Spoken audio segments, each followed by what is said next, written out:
Monsieur le Président, mes chers collègues, bien sûr qu'on va vous autoriser, Monsieur le Président, à signer les documents pour encaisser les recettes, parce que c'est plutôt quand même une bonne nouvelle que l'Europe finance cette étude. Hein. Voilà, ça c'est quand même le côté très positif. Comme je l'ai fait lors d'un dernier bureau ou en commission, quelques points de vigilance sur ce secteur. Ça vient d'être dit par M. Morisset, c'est un secteur extrêmement contraint. Il y a des bâtiments d'un côté, il y a des voies, il y a des ponts, enfin tout ça est très compliqué. Il faut quand même rappeler que ça porte un nom de pôle multimodal. Ça veut dire qu'il faut que tout le monde puisse y trouver sa place de façon à pouvoir le faire. Il y a un véritable problème concernant le stationnement des vélos, c'est une certitude. Aujourd'hui, si vous y allez, vous le constatez. Mais n'oublions pas que certes, les vélos sont importants, mais il y a aussi beaucoup de gens qui viennent en tramway, et beaucoup de gens viennent en bus, beaucoup de gens viennent aussi en voiture. Alors là, il y a un certain nombre de parkings. Et des gens ont besoin de s'approcher en voiture, non pas par confort personnel, mais parce que ce sont des personnes à mobilité réduite, ou ce sont des gens qui ont besoin de se rapprocher très près. Alors, c'est un peu, je dirais, un jeu de Mikado. C'est-à-dire qu'il ne faut pas toucher, quand on touche quelque chose, il ne faut pas que ça dérègle tout. Moi, je suis un chaud partisan qu'il y ait effectivement une aire de retournement et un stockage des bus. Pourquoi ? Parce qu'à un moment donné, quand vous êtes sur un pôle multimodal avec des millions de passagers, vous avez besoin à un moment donné de réguler.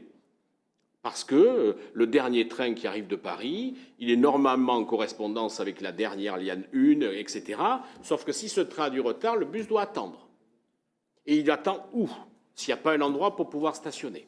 Deuxièmement, on va avoir une ligne qui va traverser par le futur pont Simone Veil, d'Artigues, bus express, pardon, d'Artigues jusqu'à la gare Saint-Jean, voilà. Et puis, c'est peut-être un tort, je ne sais pas, mais en tout cas, historiquement, et je ne pense pas que ça change demain matin, l'accès principal de la gare Saint-Jean, c'est Domergue.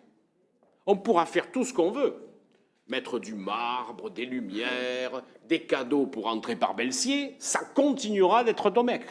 Parce que, côté Belsier, ce n'est pas l'accès naturel à la gare Saint-Jean. Et en plus, vous vous apercevez que si vous devez vous y rendre, c'est quand même assez compliqué. Aujourd'hui, certaines lignes de bus perdent du temps en passant de ce côté-là. Voilà. Donc, quelques points de vigilance. Alors, merci, Monsieur le Président, de m'avoir permis de pouvoir assister au comité de pilotage. Donc, je pourrais effectivement défendre cette position. Et puis aussi, j'ai une deuxième casquette qui est celle de président de Medpark.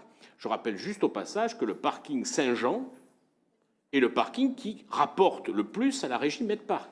Ce n'est pas une question de rapport, c'est une question que ça permet de financer d'autres investissements. Si on supprime, ce qui peut être une décision à prendre, hein, je ne suis pas non plus fermé totalement, si on supprime un des 2 arrêts minutes, c'est une perte de recettes de 350 000 €. OK, mais on aura un gain de recettes sur les vélos, 35 000.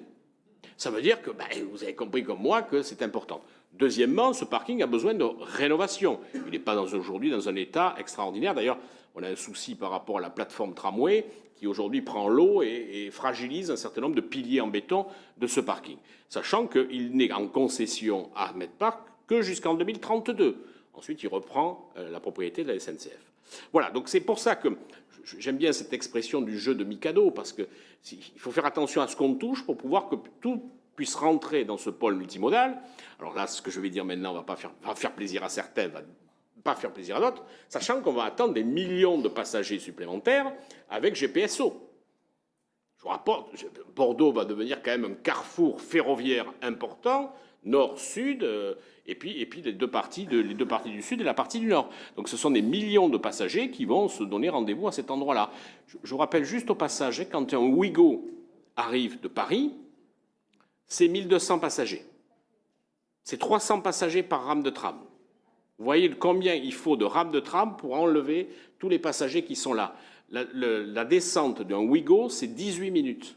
Pour vider un Ouigo de l'entrée, 18 minutes, il faut pour que tout le monde soit descendu et puisse prendre le tram. Donc voilà, c'est pour ça que c'est extrêmement important, mais malheureusement, la place est ce qu'elle est, et il faut faire avec, et que tout le monde puisse y trouver sa place. Mais en tout cas, Monsieur le Président, signez vite pour encaisser les recettes. Madame Ferreira.